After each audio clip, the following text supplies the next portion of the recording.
এই লটো না ফাস্ট করে দিন ওই ফেলে যা রড লাগাই এই ফেলে রড লাগাই এই কো আচ্ছা দেখেন ভালকে বলে সব দেই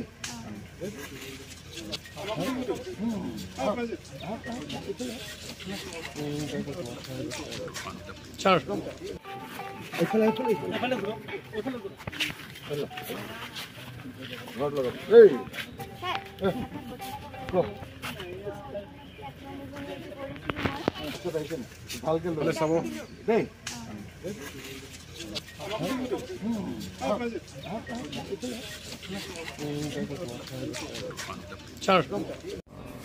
কামত আহিব আৰু এটা মই খুব আনন্দিত আজি ৰাতিপুৱাই বন মহোৎসৱত নিম গছৰ পুলি ৰুলোঁ আৰু 100 পৰিয়ালক দুজোপাকৈ নিম পুলি মই বিতৰণ কৰিলোঁ 100 ঘৰ পৰিয়ালৰ আমাৰ গাঁৱত আৰু মই ভাবোঁ সকলোৱে গছ পুলি ৰুব লাগে আৰু গছ পুলি ৰুলে আমাৰ যিটো গ্ল'বেল ৱাৰ্মিং গোলকীয় উষ্ণতা যিটো বৃদ্ধি পাইছে তাক কণ্ট্ৰল কৰিবলৈ কাৰণে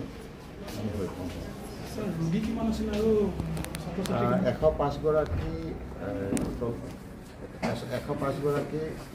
আমাৰ ষ্টুডেণ্ট কি কয় ৰোগী আৰু 255 গৰাকী আমাৰ ষ্টুডেণ্ট তেখেতসকলক আমি সহায় কৰিছোঁ আৰু ডেপুটি স্পীকাৰৰ ফাণ্ডত মানে আমি গোটেই সদৌ অসম ভিত্তিত এইটো আমি দিওঁ বোকাজনৰ কাৰণে এইখিনি আমি আৰু বাকী বেলেগ বেলেগ অঞ্চলতো অসমৰ ভিন্ন প্ৰান্তত মই সাহায্য প্ৰদান কৰি আহিছোঁ যোৱা 3টা বছৰৰ পৰা আৰু আজি বোকাজনৰখিনি মই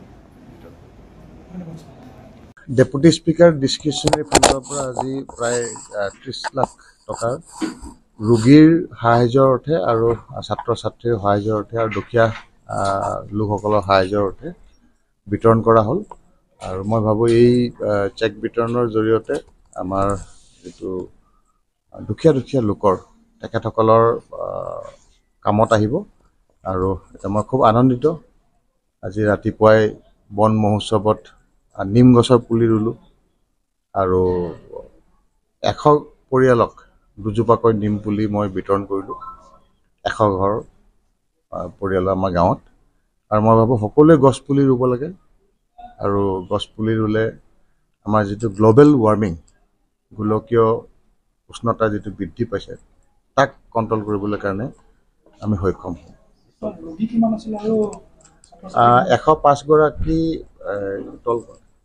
105 গৰাকী আমাৰ ষ্টুডেণ্ট কি কয় ৰোগী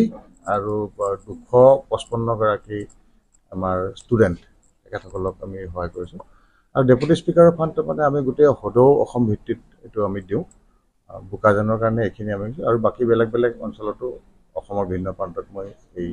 সাহায্য প্ৰদান কৰি আহিছোঁ যোৱা 3টা বছৰৰ পৰা আৰু আজি বোকাজনৰখিনি মই বিতৰণ কৰিলোঁ